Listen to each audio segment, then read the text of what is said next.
Everybody knows that breakups can be hard, especially when your ex moves on before you do. But what if I told you there was a way to survive and thrive after your breakup? In this video, I'm going to give you 15 powerful strategies that are going to help you regain your strength, boost your confidence, and get control of your life again. But there's one crucial tip that a lot of people overlook, one that can help you look at healing in a completely different way. So stick around to the end because you won't want to miss it. Let's get started.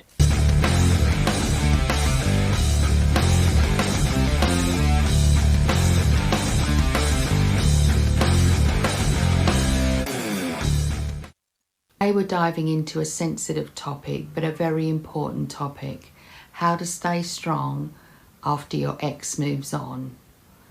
Tip number 1, focus on self-care. After a breakup, it's very easy to neglect your self-care while you're trying to process all these heightened emotions. However, self-care is essential when it comes to healing. This could mean things like getting regular exercise, making sure that you are eating nutritional foods, getting plenty of sleep, meditating if that's your thing. According to studies, 75% of people feel better once engaging in self-care activities post-breakup. It's about rebuilding your self-esteem and nurturing your physical and mental health.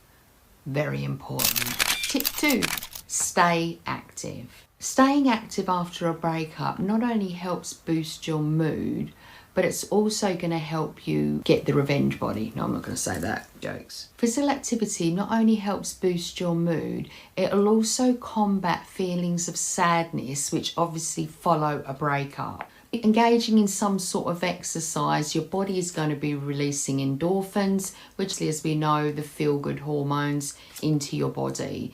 Now, whether you can get yourself to the gym, which if you can, well done you, or if it's just going for a walk. I know myself, I used going for walks to clear my mind. They became part of my routine. Everyone has a morning routine, and I think it's important to have some sort of routine when you are going through a difficult time. I used to go for walks to just clear my head, and they became known as my gratitude walks, which we touched on in other videos. You're keeping your body moving, you keep moving. You don't want to become sedentary during this difficult time, because that could then potentially lead to other health issues. And not only that, it's just bloody depressing sitting around doing nothing. So big no, get moving. Studies show that exercise can help with depression, anxiety, and just generally feeling rubbish. You've got to make a start. So just find something that works for you and you feel comfortable doing, but really important to just be moving. Tip number 3, seek support from friends and family. After a breakup, it's hard enough. When you are then hit with the double whammy of your ex moving on, it's really important to have people around you that you can talk to. Even if they can't provide you with any solution, which they probably can't, just being able to talk to someone and get it all out of your head and just release all that stress is a big benefit. Friends and family can help provide some sort of comfort, a perspective on it, on the situation, or even just a distraction. Studies show that having social support is one of the biggest ways to eliminate that sense of loneliness and stress. So don't hesitate to reach out to somebody and speak to them. Obviously, it needs to be somebody you trust. The other alternative is online communities. There's a lot of online communities out there, or even in real life communities in your area. But if you're not quite up to socialising like that, online communities, we've got one. You're welcome to come and join us, Lonely Hearts Club. But just being able to have the opportunity to speak to somebody you trust and vent. Number 4, limit your social media exposure. This one's a doozy. This one can bring you a lot of pain if you don't set some boundaries for yourself. Now, I do have another video around this exact subject, navigating social media after a breakup, and I'll put the link below. but let's continue. So limiting your social media. It's very tempting to want to go and check out your ex's social media profiles and platforms, see what they're up to, but it will never lead to anything good for you. And honestly, it can send you on a spiral and send you on a spin. By seeing your ex in your feed and seeing their updates, it's going to be a major setback on your healing journey. The best thing to do is obviously block them completely.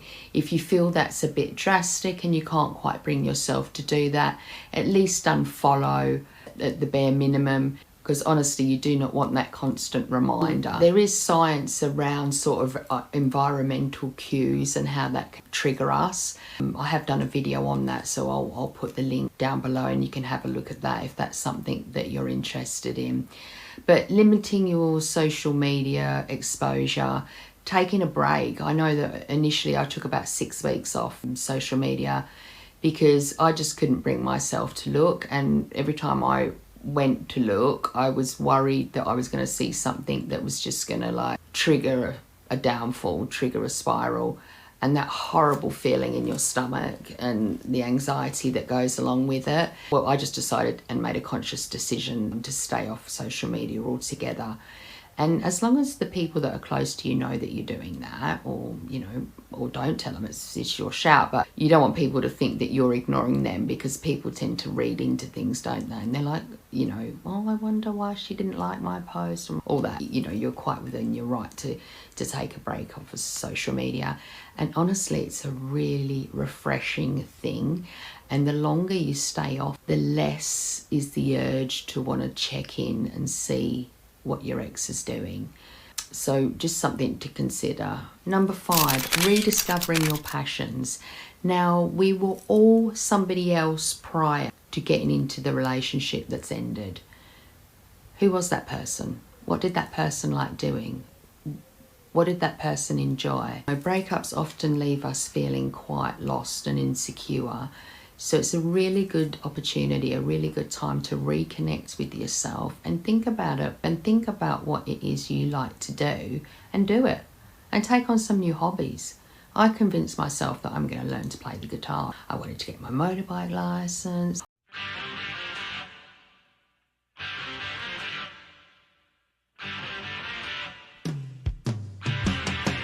All these things that I wanted to do for years and years and years, but just didn't get around to.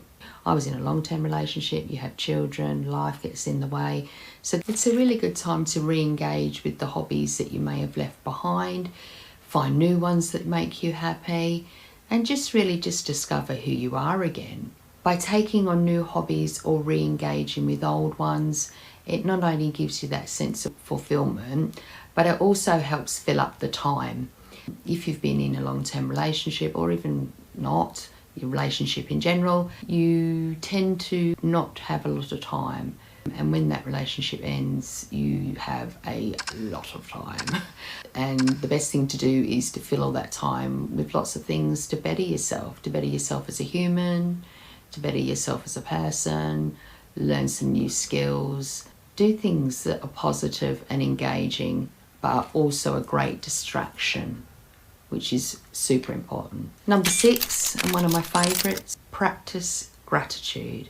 Now, I don't know how that's going to land for everybody, but everything I do and I put on here is from my own personal experience, so I'm going to go ahead and share that. So it's really easy after a breakup to focus on what you've lost. What about flipping the coin and being grateful for what you've got? Practicing gratitude can help shift your mindset. Start by getting a dedicated journal, and just every day when you wake up, I used to keep mine by my bedside table. As soon as I woke up, I would think about things I'm grateful for.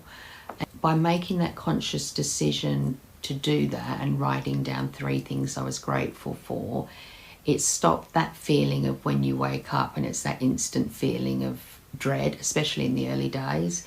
You can wake up and feel quite low straight away. By making a decision to wake up and write down things you're grateful for, it changes your mindset, and it does. It really does. And anybody that wants to poo-poo it, you know, fair enough, they're entitled to their opinion.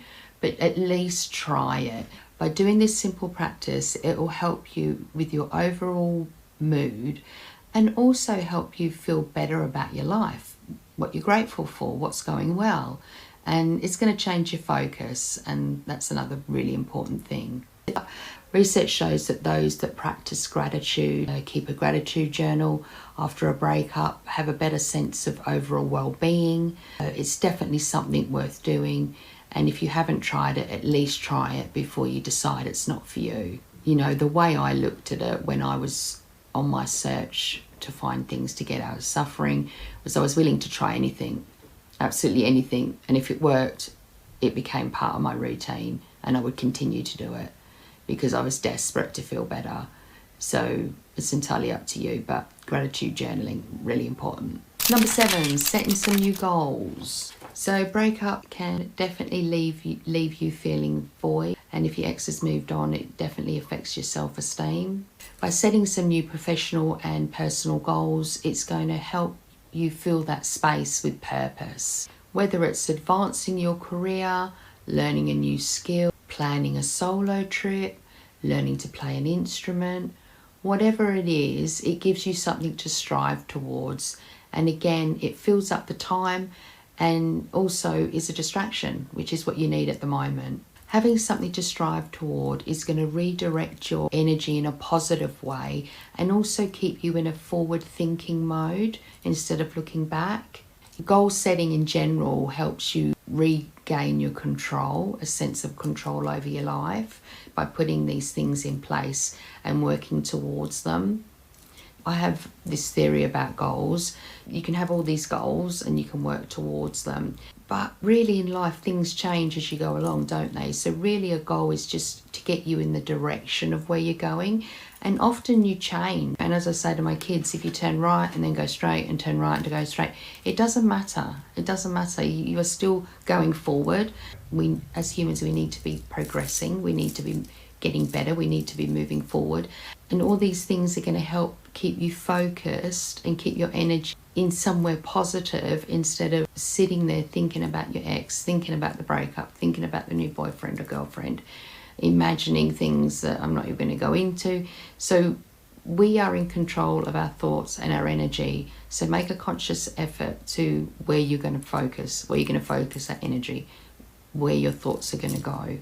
And it will make a big difference. Number 8, don't rebound. The urge may be strong for you to go out and rebound and have a relationship straight away because they have. Please don't. It never ends well. It's important to give yourself time to heal. Rebounding can often lead to additional heartbreak and pain. You know, if your relationship has ended and your ex has already moved on and you think it's a good idea to then go out and find someone to get into a relationship, I'm telling you, it's not the right decision at all. You're not going to be emotionally ready for starters, and it's not fair on that other person. Focus on understanding yourself. Have a think about what you truly want from your next relationship and also what you don't want. More to the point, make a list, do an anti-relationship. This is what I don't want. Really think about what you want in the future before diving back in to another relationship. So I'm not saying you can't have friends or special friends, but diving into a relationship and rebounding after this one's finished is never a good idea. And really, you're not going to be emotionally equipped for it. So it's really not fair to the other person. So yeah, no rebounding. Number 9, I'll just touch on this quickly. If you feel that you haven't got the support system in place, the online communities are helping, but you still aren't quite coping, please talk to a professional. There's a lot of people out there that have been through it. You're not alone. A therapist or doctor can provide additional support if needed. Therapy is a valuable tool in understanding yourself and your emotions. So if you really are struggling, please reach out to a therapist, doctor, a professional, and get some additional help. Don't suffer in silence, please. Number 10, give yourself time. Healing is not something that's going to happen overnight, trust me. And the longer the relationship was, the longer it can take to heal. It's really important to be patient with yourself during this process.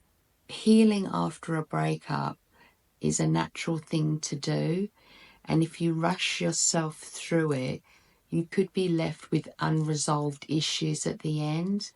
So just let yourself process your emotions and just work through it at a pace that you feel is right for you. Everybody's different. Allow yourself to feel your emotions, but also have a sense of clarity to know that you aren't going to be stuck in this forever. Working through it and moving forward and doing all the things we've spoken about thus far are all tools that are going to help you, and you will feel better. You will get through it. Remember, every ending is a new beginning. So, number 11, thank you if you're still with me. This has been a long video. Breakups, while painful, can be an incredible time for learning. Reflect on the relationship and think about what it's taught you about yourself, what boundaries you should have set, what boundaries you will set in the future, things that you are acceptable and unacceptable.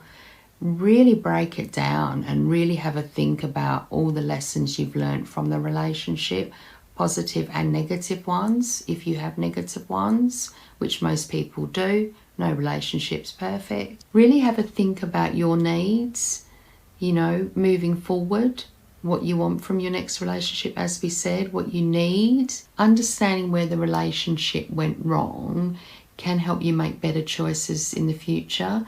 Unless, of course, it was a situation where infidelity was involved, there would be nothing you could do about that. Unfortunately, if your partner is going to be unfaithful, there is not a lot you can do about that, unfortunately. Let's think about all the lessons you can take out of this relationship that will make you better in the next one. It can only lead to positive things. Number 12, random, declutter your space. I found this difficult. I didn't want to part with anything. I wanted to hang on to those memories, especially because we were a family. So it felt a bit funny because the children were not lots of the photos, and I wanted them to have photos of their father, obviously, so I'm not going to throw them away. But what I mean by declutter your space is just get rid of anything that's going to trigger memories. Removing physical reminders of your ex is really going to help you on your healing journey. This is also going to help you make a fresh start. Now, if you can't bring yourself to part with things and throw things away, box them up and get them out of sight, out of mind. I spoke briefly about triggers, environmental triggers, and how they affect us and how they affect our healing journey. You don't want anything lying around that is going to trigger you. You can always go back to those boxes when you're a lot stronger and then make a decision. You don't need to make a decision now while you're already dealing with so much. Also, declutter your digital space. You should really, in all honesty, get rid of any digital reminders of your ex. Again, a difficult and tough one. But those digital reminders, especially on Facebook, they can come up years down the track and honestly can just derail you really badly. So have a think about that. Have a think about getting rid of digital and physical clutter that relates back to your ex is going to trigger thoughts and memories of your ex. So removing all the reminders of your ex can have a profound positive effect on your well-being. So it's really important to address this. And like I said, if you can't bring yourself to part with it, box it up, put it in the shed, put it in the loft, and deal with it when you're feeling a lot stronger. We're nearly there. 1 hour later. Number 13, we're nearly there. Expose yourself to new social circles. Again, very difficult in the beginning because you'll either go one or two ways. You'll either want to go out and party hard,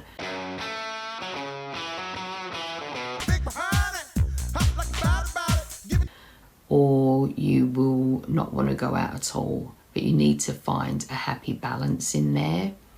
But absolutely, getting into new social circles is a very good way to navigate this minefield of a breakup.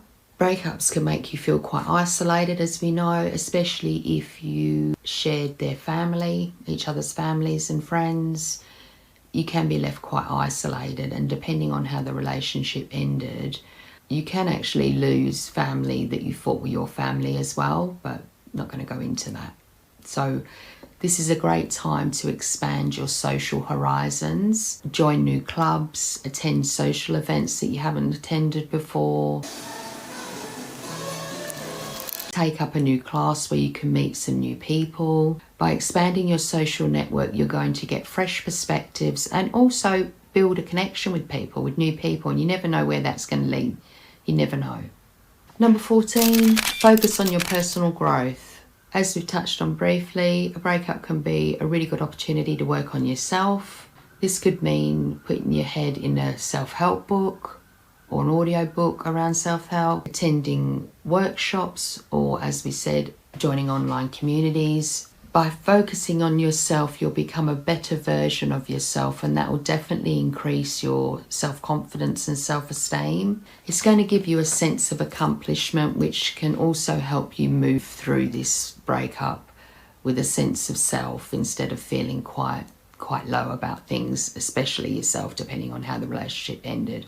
Thanks for sticking around to the end. Number 15, this is the one I promised you that a lot of people don't really think about or take into consideration, and that is embracing solitude. Being alone doesn't mean you're lonely. It's important to learn to love your own company and embrace solitude. Solitude allows you to reconnect with yourself and also reflect on how you're feeling and really understand your emotions. Solitude helps you find some peace without all these external influences. It's time for introspection and self-discovery, which can only be positive.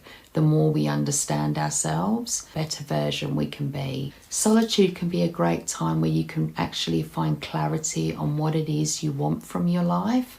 There's that sense of going round and around and around on that mouse wheel, and you keep working through life. It's not until you stop or get off and reflect on everything, honestly, you'll be amazed. Instead of feeling loneliness, use this time to become a stronger, more independent version of yourself. And there you have it, 15 excellent strategies that are going to help you after a breakup and if your ex has moved on. Remember, breakups are tough, but they're also a time of growth and self-discovery. By focusing on yourself, embracing change and taking these steps, you can emerge a stronger, more confident version of yourself. If you found this video helpful, give it the thumbs up and share it with anyone else that might need it. I would also encourage you to join the online community. You can get support, tips and strategies and stories and lots of people that are going through similar struggles to yourself. Comment below and let me know which tip resonated with you the most. Let's keep this conversation going. And remember, you're stronger than you think. Take care.